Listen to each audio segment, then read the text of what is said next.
All right, two stories we're going to talk about today in this video. I am Joey, only Caribbean Weather Dude. That's me. Talking about thunderstorms in Western Canada and how wet BC is going to get. You know, I went on a real limb in February when I said that the rains will return this year, and people were like, I don't know, man, it's going to be the worst fire season ever. I was like, hold right there, we don't know that. And right now, I'm looking pretty smart. Let's go. This is bad news. My God. Falling out right now. Anything could happen. Wow. I'll watch the video later. Feel the heat. I need more legs, I need water. They ain't dry mopping this. All right, before we talk about Western Canada, this has been going on out east, and there's been a bunch of this over the last week, of course. If you've been paying attention to meteorological report, if you've been paying attention to the weather apps, if you've been paying attention to all the storm chasers in the United States, things have been going off, and we do have a tornado to watch. There's been some warnings in Quebec, possibly a tornado on the ground today. We don't know. At least I don't know. Strong winds up to 90 kilometers an hour today. Risk of tornadoes. So torrential downpours. So that's going on in Quebec. That's been going on. That's the kind of thing. We got no watches in Western Canada today, but we're going to have a look at things anyways. Had some tornado warnings in Ottawa area this morning. The tornado watch still continues there as well. And we had some possible tornadoes in the ground. There's still a severe thunderstorm warning here. But you can see some of these storms are pretty jacked looking. So here's more or less what's going on right now today. More storms going to be coming across Lake Superior through Lake Michigan up into those parts of Ontario. You can kind of see the way the flow is going. We got this line passing right now over the Great Lakes, over Lake Ontario. The majority of the storm is up in Quebec. This whole area right here is at risk for tornadoes, so that is the threat today. We do have some pretty heavy rains. I mean, it's still raining here in Wells. If you go down the Columbia Mountains, a little bit of that, but you look out towards the ocean, you can see this big low pressure right here. We have a really good idea of where that storm is going and what it's going to be doing. So we're looking at days of well, how much rain accumulation this week in BC over the next 5 days, particularly in the coast mountains, quite a bit, and maybe even in some of the mountains near me here, 30 millimeters. So there's definitely going to be parts of the Caribbean that don't get much, parts of the southern interior. But all in all, we're looking at continuation of cooler weather, down weather. So our general flow of motion. And you look at how we have this nice sort of wrapping going on. That's going to possibly bring thunderstorms up into the Northwest Territories as well. You see how this is sort of moving. You can notice that southern BC, as this low spins counterclockwise, southern BC is going to be getting a fair bit of precipitation over this time. And have a look out just so we can see the last 12 hours of how things have been moving, right? This just sort of gives us an idea of where weather's going, what's happening. So we'll play through the week and have a look at where things are going. And again, today, Monday, that same threat as I was showing you earlier continues up into Fort Nelson area on the Alberta side, up in the Northwest Territories. That's been the story there more or less every day going on.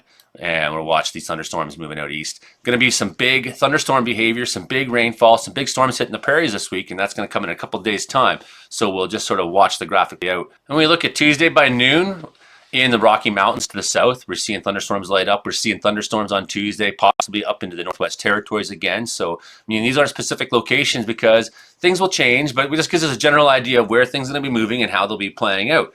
So, again, you know, that southeastern corner of BC's got that slight risk on Tuesday as well. And that's when we start to see our first sort of hints of that low moving into Alberta. By 1 o'clock Wednesday morning, 2 o'clock Wednesday morning, you should see some overnight storms into Saskatchewan possibly. So that is a sort of a night flasher for those of you who like to get photographs of lightning at night.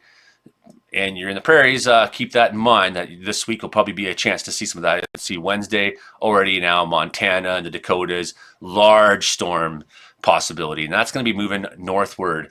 And let's have a look to see who gets that. Southern BC finally on Wednesday, possibly Prince George, Williams Lake, Vernon. These are non-severe, scattered thunderstorms. They'll pop up, they'll come and go. Northern Rockies as well, Northwest Territories again, consistently. Before we go any further, let's have a look at the convective available potential energy. How much convective available energy is there? So we see like through the United States, we've got this like from the Gulf, precipitable water is very high, right? And it's colliding with cooler air from north.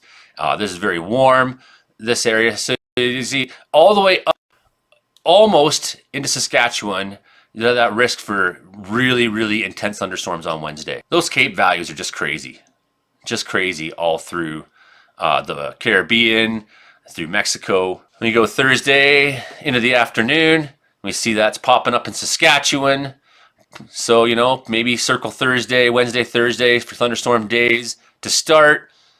If not one, the other, you're going to probably see them in southern Saskatchewan. And again, less so though. I mean, we've kind of gone through this period for the last bunch of days where there's been thunderstorms in the Fort Nelson, the Peace, every day. And maybe we start to see a little bit of a change in that, a little bit of a break of that as we go later in the week. And again, Friday, now we see strong risk of thunderstorms in the prairies. And finally on Saturday, we see a bit of a change. And why is that? Well, we'll have a look at that too. Certainly at times between now and June 4th, thunderstorms through the prairies. Now have a look at temperature expectations by this time. And some of the west is sitting pretty warm. BC still getting kind of robbed. So we keep having models showing us that it's going to get warmer in BC. And then when it comes time to look at, and when it gets close to the date, it keeps getting pushed back. So I don't know.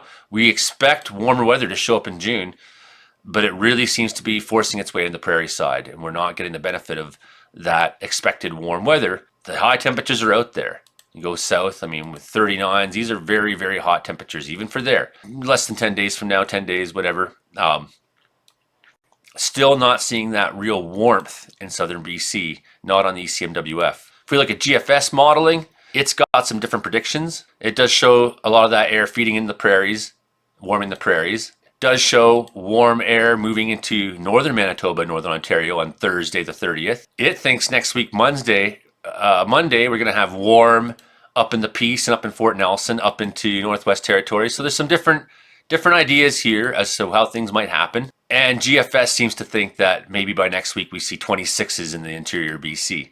So there's different ideas as to what's going to happen. We'll know more as the week goes on what this will really look like next week. But it's safe to say that for this week in BC, down weather is the story. That low pressure sitting there up off the coast, that's that Gulf of Alaska low, right? Upper level low. And this again reminds me of 2019. I mean, I back in 2019, the Weather Network put out this article, and it said BC King of Heat, and everyone said, "Oh my, BC King of Heat, going to be the worst fire season," because 2017 and 2018 were really bad, and people remembered that. But I mean, I was watching the same pattern play out, and I said, "Well, I don't see anything in the long range forecast yet that really shows me that this is actually going to change." Sure, there's 3-month projections, but I need to see it actually happening. And I mean, that's kind of the difference this year. I didn't see that. I'm getting better at this, I guess. I didn't see the change really manifesting too much in February when I started saying, well, I think the rains will return to BC this year, except for ocean temperatures and looking at past weather predictions, right? So, Wednesday, there's going to be snow in the mountains at times, right? So don't be surprised if you're getting these special weather statements still for Coquihalla Highway and the passes down there. We might even get a little snow here in Wells. I mean, that's not crazy out of the usual, but I mean, we really had a turn in how the weather's behaving in this past month or more. I mean, we had some spots where things dried out for a few days and had some fires, but more and more, we're just seeing this like pattern. Whatever fire season was happening up in the Fort McMurray area, it's been drenched. But still the BC side of the mountains has been waiting to get that precipitation. Fort Nelson really hasn't been getting too much of it. And they've been having warm days up there than we've been having down there. And some of that makes some sense. They have more hours of sunlight for sure up there.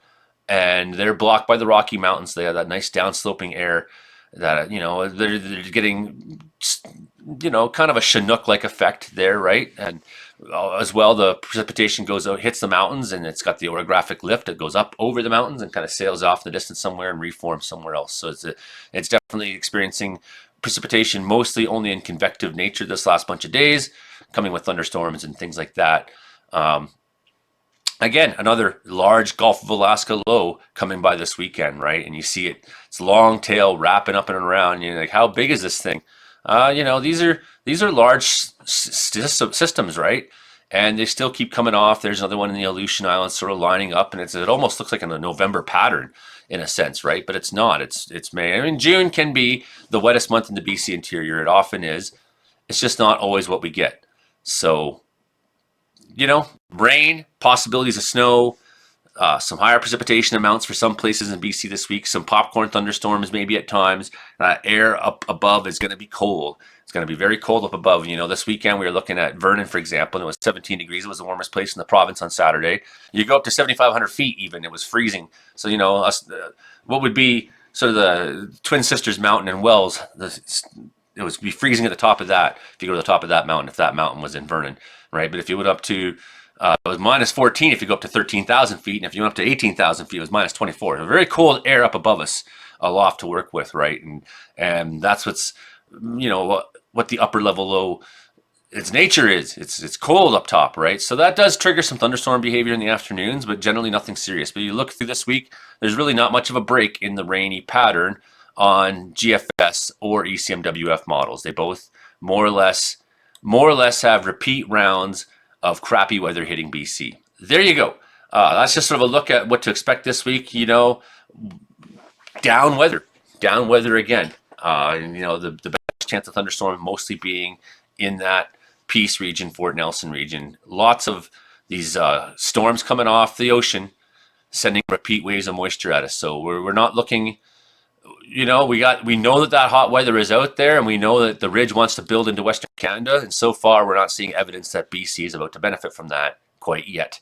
So that's unfortunate news for us. And if you could, go check out my Patreon channel. I'm putting videos up there ahead of time, you know, and I'm making finished videos with music and things like that, of forest fires and stuff like that are pretty super cool, experiences we had out there, some memories we collected. So do have a look at my Patreon channel. So every Saturday, I'm going to be releasing a fire season video, some footage of us doing things that'll be pretty neat here on the channel. On July 1st, I got a special surprise for you all. So subscribe to Joey Only Caribou Weather Dude, please, because I'm always trying to put new things out that are pretty interesting and cool. Anyways, that's just sort of a little look at Western Canada right now and where things are going this week. Okay, have a good week.